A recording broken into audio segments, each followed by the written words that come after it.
the lovely and talented Peggy Allen will please keep us on track,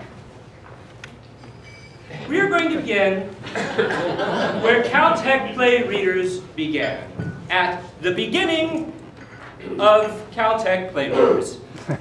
And to show you how it happened, it was well, a little bit like this.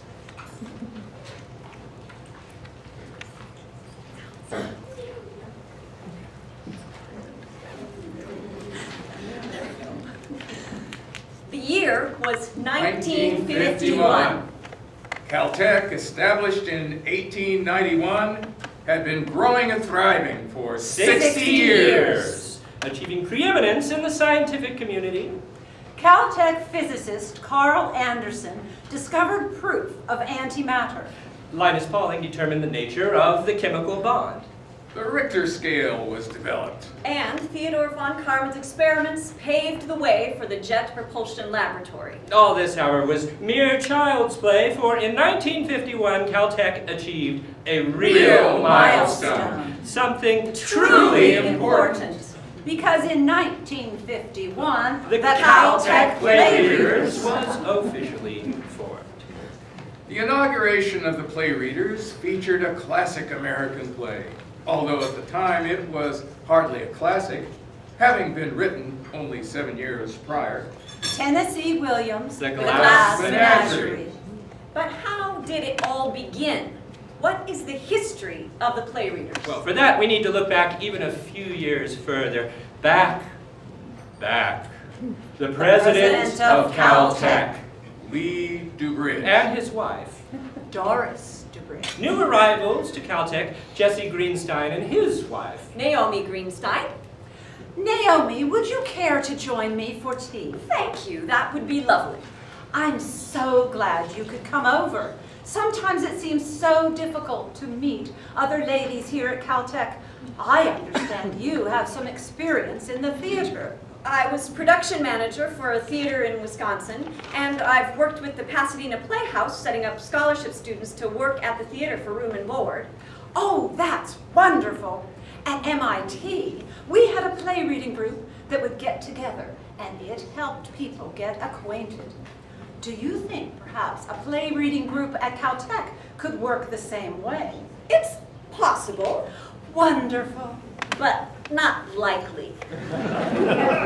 I was thinking that this could be run through the women's club. It should involve only the women, as the ladies can read whatever men's parts show up. It should work perfectly that way, don't you think? Absolutely not. It sounds very interesting. Let me think about it. It's obvious. She is only interested in getting people together. There is no real theatrical investment being made. This definitely would not work. But then, fate stepped in.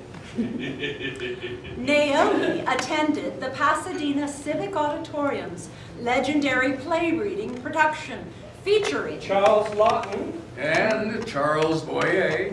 in the stylish reading of George Bernard Shaw's Don Juan in Hell. From Man and Superman. Just look at this. Bare stage, no sets, no props, scripts in front of them, but just watch how they turn their pages with a flourish. This play reading idea just might work. Excuse me, Doris. Oh, Naomi, won't you please join us for tea? I think your idea of a play reading group might really work, but you must get the men involved or the group would fold. A play reading group at Caltech will never work. The men are too busy, too dedicated to science. They don't have time to read plays. Let's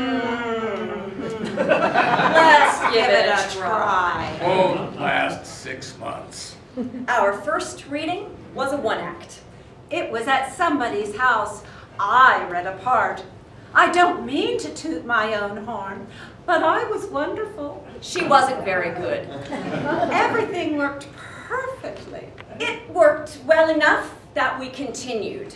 Naomi got some wonderful advice from Gilmore Brown at the Pasadena Playhouse. Rule number 1, always choose good scripts, because amateurs cannot cope with a bad.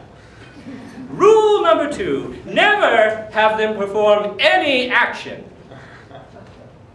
because amateurs cannot move and read lines at the same time. Rule number 3, go back to rule number 1. These precepts have been worked into play readers and are certainly partly responsible for their fabulous 60-year run. So here's to another 60 years. Congratulations. Caltech Play Readers.